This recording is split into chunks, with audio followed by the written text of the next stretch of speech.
Muito bem, nesse vídeo de hoje nós queremos falar sobre diagnóstico na psicanálise, que nós vivemos num tempo onde há uma busca desenfreada por diagnósticos, né? Principalmente no que tange a questões de saúde mental. Isso não é uma novidade. Porém, como a psicanálise pode nos ajudar? O que a psicanálise tem a oferecer dentro desse contexto de diagnóstico? Vale lembrar que quando nós falamos de diagnóstico em psicanálise, nós estamos falando de um diagnóstico não nosológico, como acontece na psiquiatria, né, que baseia os seus diagnósticos no DSM, né, onde temos ali as classificações de doenças, né, o CID e esses manuais aí que oferecem ali uma lista de doenças, de transtornos, de sintomáticas que podem ser identificadas, né, com base nesses campos de estudo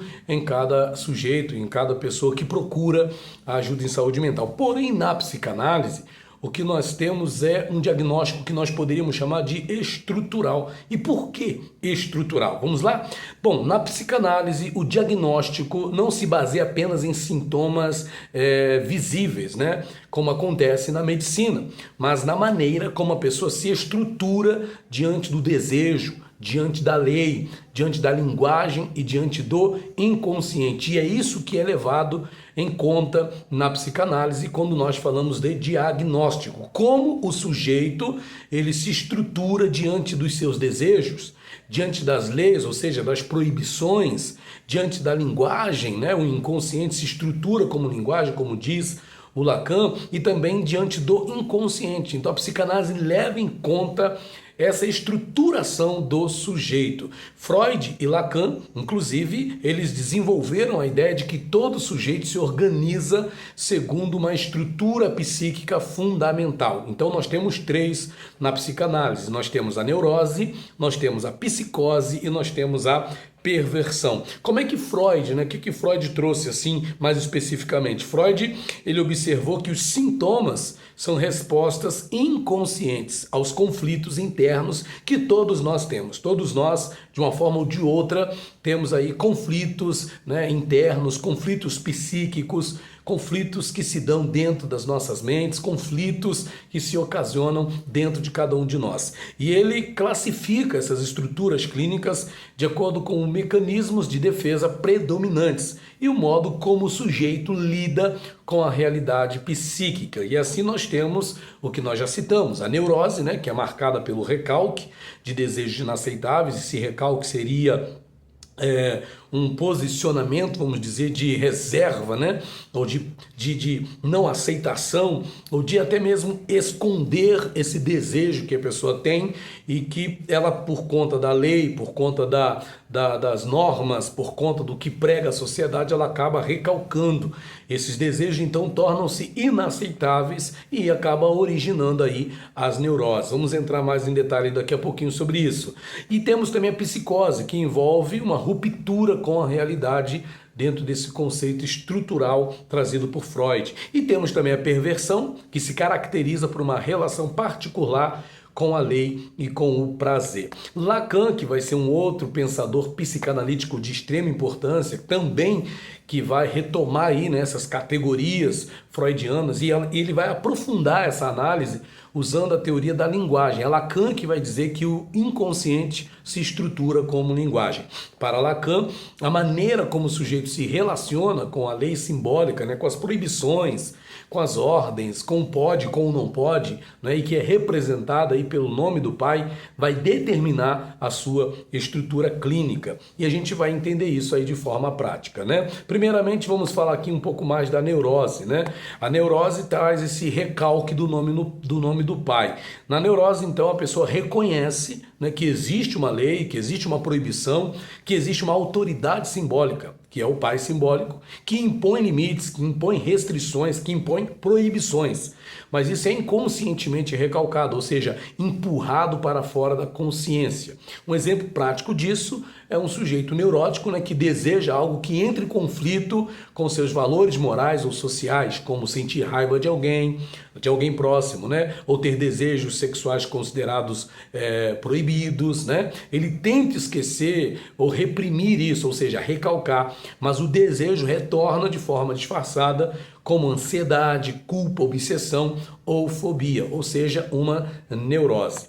E nós temos também aqui a questão da psicose, como é que a psicose lida com essa questão, né? Como é que, à luz do diagnóstico psicanalítico, como é que se dá a psicose? A foraclusão do nome do pai. Na psicose, o significante fundamental da lei, que é o nome do pai, não está presente no inconsciente. Ele não foi recalcado, ele nunca foi inscrito no simbólico. É como se o sujeito não tivesse acesso à estrutura que dá sentido e organiza os limites da realidade, uma vez que a grande questão da psicose é exatamente essa ruptura com a realidade. No exemplo prático aqui, é o sujeito psicótico, ele pode ter delírios ou alucinações, porque o que deveria estar simbolizado, né, como a autoridade paterna ou a lei que limita, está completamente ausente. E isso faz com que ele confunda fantasia e realidade e os significantes retornem de forma crua, invadindo seu mundo mental e levando esse sujeito a viver totalmente fora da realidade, criando uma realidade própria, criando uma realidade que só existe para si mesmo, ok? Bom, na perversão, o que nós temos na perversão? Nós temos a desmentida da castração. Na perversão, o sujeito sabe que há uma lei ou uma falta, né? Ele sabe que existe algo, ele sabe que existe uma proibição, ele sabe que existe algo que diz que não pode ou que pode, né? Ele sabe que há uma falta, ele reconhece uma falta, ou seja, a castração, mas ele finge que não sabe. Ele desmente essa falta e se posiciona como aquele que satisfaz o desejo do outro, desafiando a lei. Um exemplo prático disso para você poder entender é um sujeito que pode se colocar nesse termo de perversão, né? Ele se coloca como o único capaz de satisfazer ou manipular o desejo do outro. Ele ignora os limites éticos ou simbólicos. Em vez dele aceitar a falta como constitutiva do humano, como como acontece na neurose, ele constrói a sua posição subjetiva, negando essa falta e se oferecendo como resposta a ela. Não por acaso se diz que a perversão é o oposto da neurose. Muito interessante isso, né, gente? Bom, continuando aqui então para a gente resumir, você poder fechar o seu raciocínio em termos dessa questão do diagnóstico na psicanálise, então nós temos a estrutura. Primeiro, o diagnóstico estrutural, que é o que acontece na psicanálise. Então nós temos a neurose, né, que tem a relação que tem com o nome do pai se dá pelo recalque, não é? A lei é reconhecida, a proibição é reconhecida e recalcada, ou seja, a proibição é reconhecida, porém jogada para debaixo do tapete, é reprimida, e isso retorna de forma neurótica, né? O mecanismo utilizado na neurose é o recalque, e a consequência clínica disso são os conflitos, os sintomas, a culpa, a angústia. Na estrutura da psicose, né, conforme já falamos, a relação com o nome do pai se dá pela foraclusão. A lei não é inscrita aqui, né? Então o mecanismo utilizado aí é a foraclusão, a consequência clínica é a quebra da realidade, os delírios e as alucinações, que é o que caracteriza a psicose.